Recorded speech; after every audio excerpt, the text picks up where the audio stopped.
They did not die as heroes. They died beneath the sand, swallowed alive by the very ground that once echoed their triumphs. Buried in the Colosseum's dirt, their muffled cries smothered by soil and jeering voices, these gladiators suffered deaths Rome designed to terrify. The Roman Empire thrived on spectacle.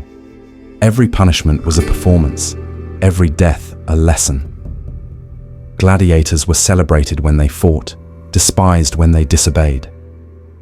For Rome, the arena was not only a stage for blood, but a theater of control, where even rebellion was choreographed.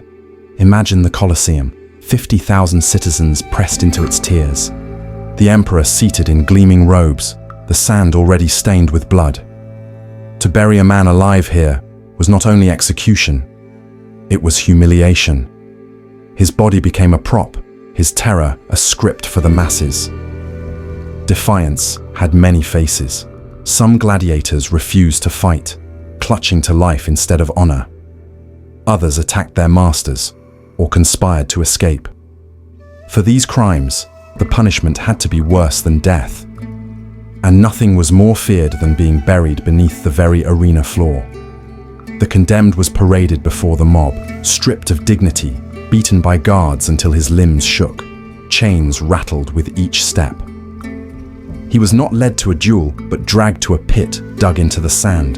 The crowd roared, sensing a cruelty unlike the usual slaughter. The burial was deliberate. First came the breaking of bones, arms snapped, legs shattered, so escape was impossible. The sound carried across the amphitheater, sickening and sharp. With each strike, the message was clear.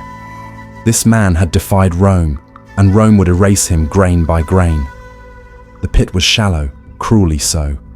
Enough to hold a man's body, but not deep enough to spare him humiliation. He lay half submerged, writhing in pain, while guards heaped sand over his chest. Each shovelful weighed down his ribs, compressing his breath, suffocating him slowly. At first, they left his head exposed.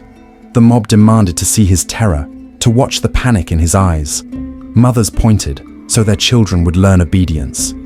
Senators nodded with satisfaction. The victim gasped, choking on dust, his cries rising to the heavens, and ignored. The cruelty worsened. Guards pressed sand against his face, forcing him to inhale grit until it shredded his throat. His mouth foamed with blood and dust. Then came the final shovelful, smothering his screams, entombing him alive beneath the Colosseum's arena as the crowd erupted in applause.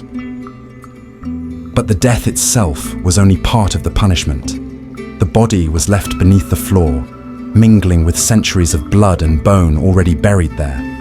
He would never be given the honor of fire, the dignity of a grave, or the rites that eased passage to the afterlife. Whispers spread among gladiators that the sand was cursed. They believed the buried men lingered beneath, restless spirits clawing against the weight of Rome's cruelty. Some said that when the wind shifted through the Colosseum, you could still hear their muffled cries rising from below. This was no ordinary justice. Rome ruled by fear, and the arena was its weapon. To bury a gladiator alive was to remind every fighter, every slave, every spectator that power could strip not only life, but memory, leaving nothing but silence beneath the sand.